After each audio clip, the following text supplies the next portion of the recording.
should have put it on the thing. Don't look at me like that. Look there. No, I look at it. It's okay. I won't edit all this out. Okay, that's fine. Bloopers. Why do you need the pillow? Because it's just weird to sit like this. No, you sit naturally. Hi guys, and welcome back to my channel, and welcome to another episode of Heart to Heart.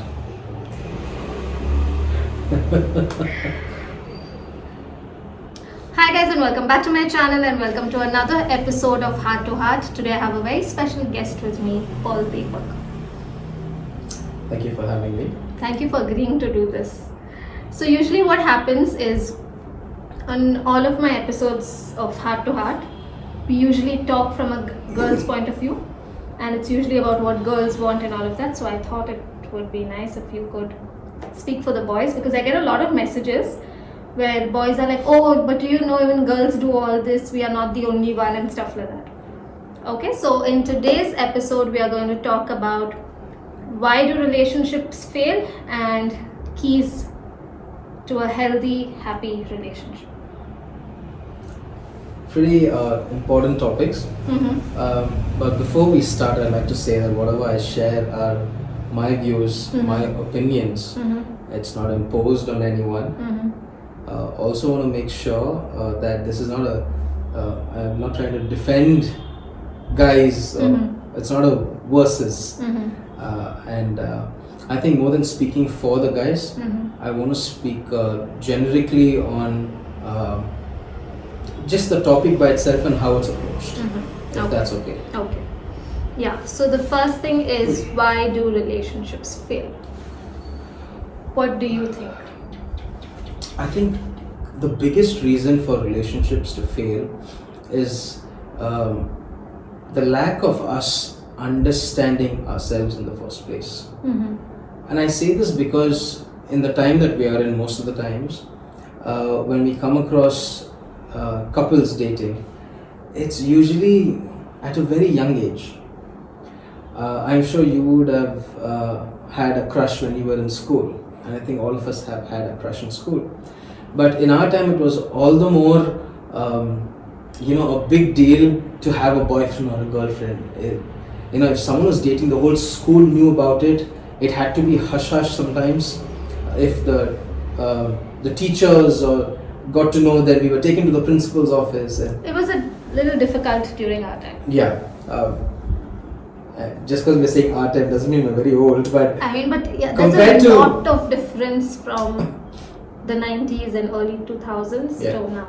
Yeah, so compared to what Most it is of us are now, 90s kids, right? Yeah.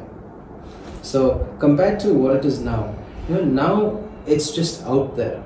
Anyone and everyone has a boyfriend, and it starts from as young as maybe 6th or 7th standard, and it is unfortunate that we fail to understand ourselves before we believe in another individual to fill us and give us validation or identity.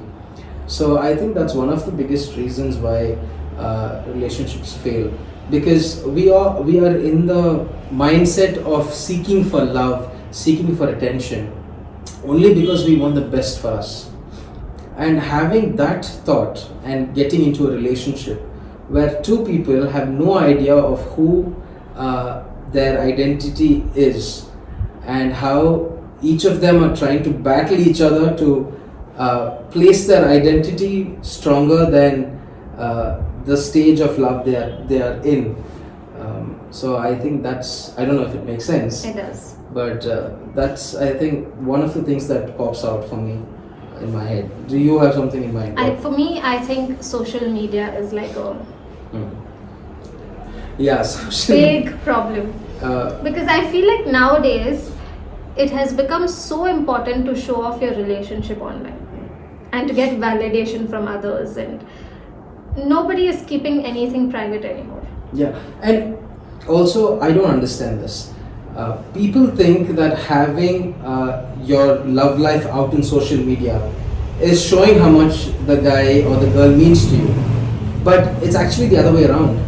It's you showing the world how much they mean to approve of your relationship that you are displaying out to them. If there's a fight, there are statuses put up and whatever. You know what I find really funny is these people will put up their couple wala pic and then put hashtag couple goals. Like that's so like, I cringe when I see such pics. Yeah, so not judging people who do that, And but then I am judging. But also another thing is like, for example, your boyfriend is doing something sweet. The girl, instead of being in that moment, wants to put up a story. yeah, And I find that very, very toxic. I find that very unhealthy yeah. for a relationship. And I think, talking on the same lines, I think it is very important to let your other partner or companion know how much they mean to you, than letting the world know how much they mean to you. You know, what's the point of going out and telling everyone else that, you know what, my girlfriend is so good, she loves me, she takes care of me, but actually in real life, I have a toxic relationship with her. I don't talk to her for hours, every small thing ticks me off, we are fighting constantly. So imagine how hypocritic a life it is. Instead, focus all that energy that you're using out there to tell people on your relationship. And that brings me to my second point, which is communication. Communicate your heart out to your relationship, to your partner, sorry. And when I say communicate, it's not just, you know, throwing everything out at your the other person. It's more to do with listening as well. You know, when someone's telling you what they feel, instead of justifying, saying you could have done this way or you should have done it this way, listen to what, why do you have that look? Listen to what they're saying and validate that you have understood what they're saying. And I think that's a very, very important thing, communicating. Yeah. What's the point of telling the whole world and your own person does not know it? Yeah, because sometimes you don't even know how your other, you know, how the other person is feeling, because they keep everything inside and that builds up, you know. Yeah. It builds up a lot. Yeah. Another very important factor, I believe, at least in the Indian mentality, is that dating is perceived very wrong. When I say perceived very wrong, I'm trying to say that people think dating means, you know, just being in a relationship. I own you, I'm possessive over you, I'm protective over you, you do what I say. But the basic concept of dating is two individuals spending time with each other to get to know each other. Just talk to one another, spend time with each other, laugh with one another. And as much as these are the foundations of dating, we have infiltrated it with so many other things, like money, making it all about gifts, you know, giving expensive stuff. We've made it about physical intimacy, that you have to do this. I'm your boyfriend or I'm your girlfriend. I demand to be pleasured or whatever you call it. So these things have really diluted the essence of what. Yeah, but also Nadi, the problem is that our parents don't understand dating, because the minute they know that you're talking to someone, they want it to end in marriage.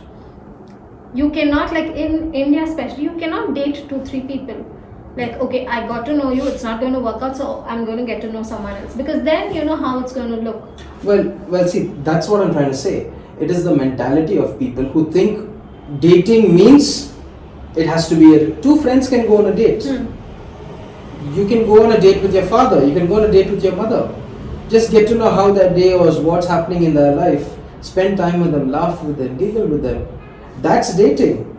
But we have, you know, complicated it so much that even our parents don't understand the concept of dating. They think, oh, how many girls or how many guys are you getting to know? But tell me something, when it comes to arranged marriages, and when it is a slightly liberal family, I don't understand how the parent who once told you, don't talk to any guy, is the one saying, go talk to him. Yeah, what happens to parents during arranged marriages? I don't get it. Go spend time with him, give him a call, you know, talk for hours. Talk, So go out. So it's the same thing. And I've seen mothers who are like get dressed a certain way and Yeah. all of that. I don't get it. Like, So if you try to kind of look into it deep, they're just asking you to date, and if it doesn't work, it doesn't work. They are fine with it. but then if you do it, Yeah.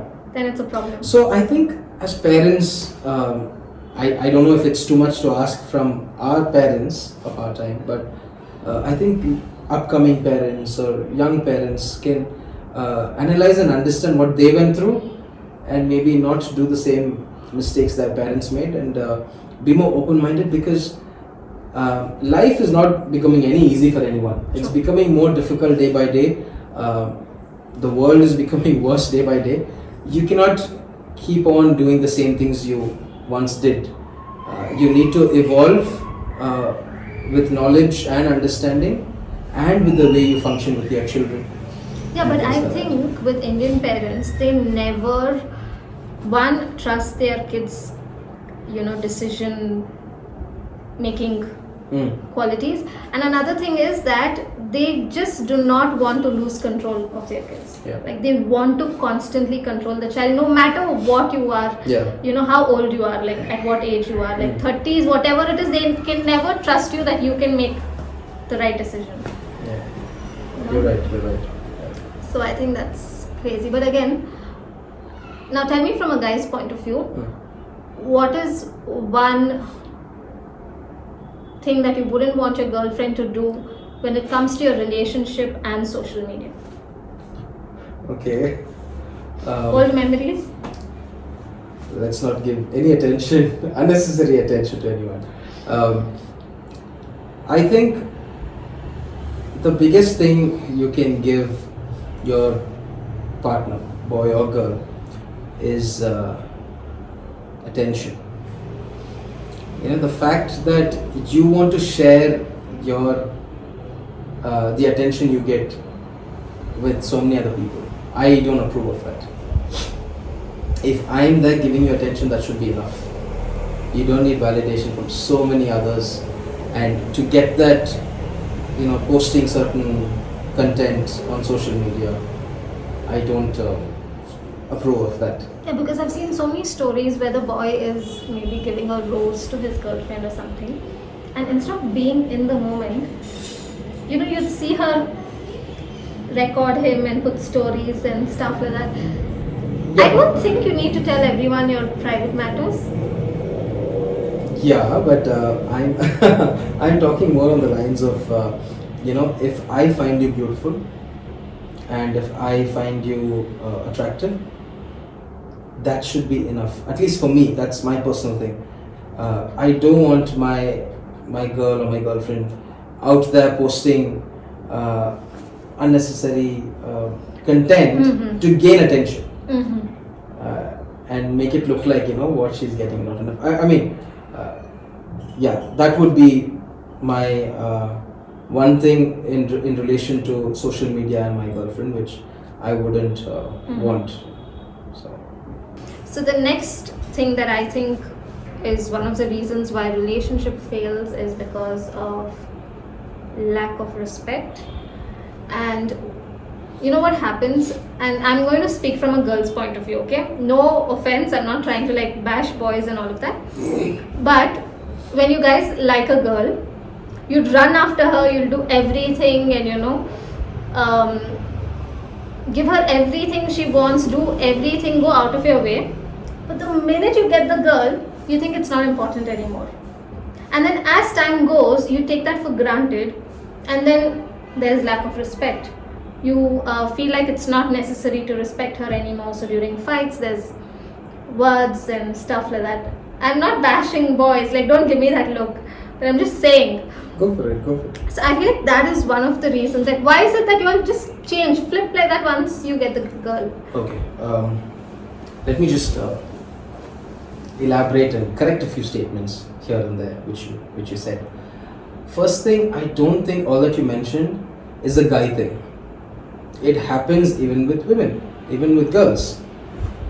There have been so many relationships where the girl has said, I'm no more in love with you, I've fallen out of love with you, or the love that I had for you.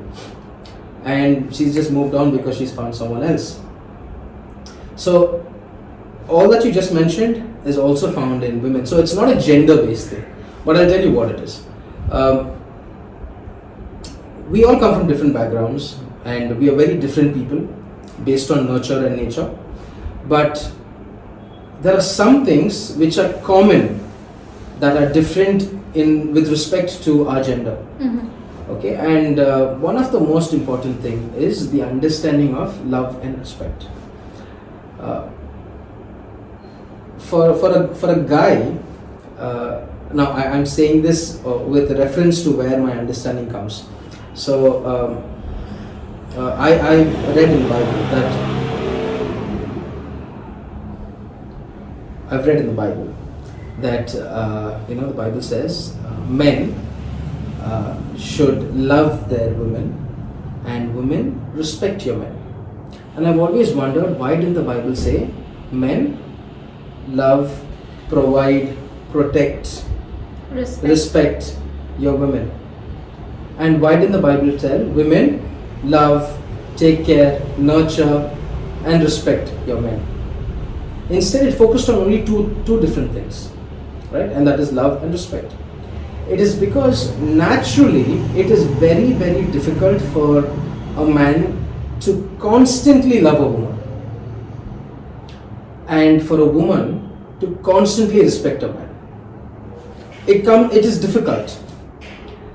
We cannot say every form of respect is love, because if you're working in an office and you're at a certain position, you have so many people respecting you. You cannot say, oh, he's respecting me, but that's out of love. So expecting the same form of respect in a relationship will not add any value to you unless it has love. So when you understand your relationship, your understanding comes from the basis of the love you get. If a man loves you, he is constantly going to give you attention. He's constantly going to appreciate you, lift you up, and all of those things, which will actually translate to you as respect, which means he's acknowledging you. If he does not love you, he's not going to give you attention, he's not going to spend any time with you, and you're going to say he's disrespectful. But on the other hand, it is a guy who thinks, oh, she's disrespecting me, which means she does not love me. So giving respect to a guy is translated as love to him, and giving love to a woman can be translated as respect. Now we need to understand that we play different roles, right? And the man is incomplete without the woman, and the woman incomplete without the man. We think we can do it all, and no offense to your feminism, but I somehow believe that y'all don't need to be equal with man. And I say this because you're way superior than man. And I'm not just saying it for the heck of it, but think about it. If a man provides rations and vegetables, you'll transform that into a meal. A man provides you with a house, you transform it into a home. A man provides you with a seed, you transform it into a baby. You are exclusive. We men can't do without women.